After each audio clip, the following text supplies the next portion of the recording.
जब सुने के होई भोजपुरी गाना, बस बजे के चाही गाना। सारा रारा होली है, सारा रारा होली है।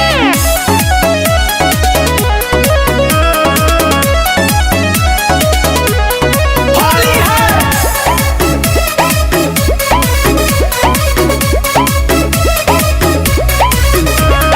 हम नहीं खेलब जीजा तोहरा से होली, जान जाए दीदी या तो बड़ी हमें बोली जीजा। हम नहीं खेलब जीजा तोहरा से होली, जान जाए दीदी या तो बड़ी हमें बोली। रौआ करी ना मजाक शरीरिया से,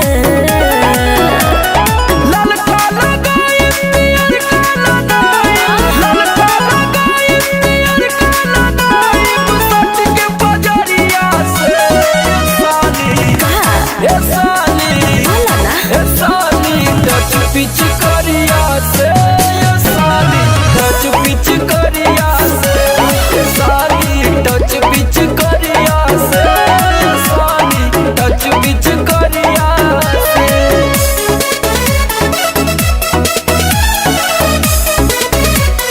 सारे रारा होली है।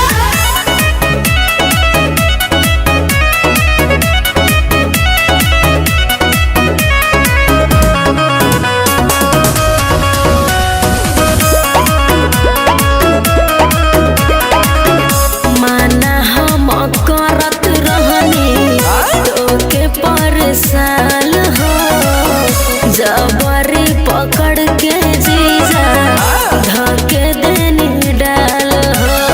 काहे हो? अरे हम ना डालत त के डाली साली जी। धीरे धीरे अब की रंग लहंगा तुहार हो, तोरा जानी बात माना साली हमार हो। ना झूठे बनी ना शरीफ बहरिया से, ललका लगाई पियर का लगाई, ललका लगाई पियर का लगाई, सट के बजरिया से साली।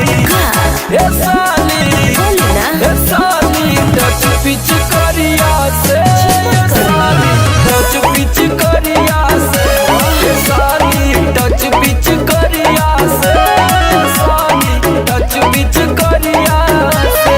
हटी हो ना।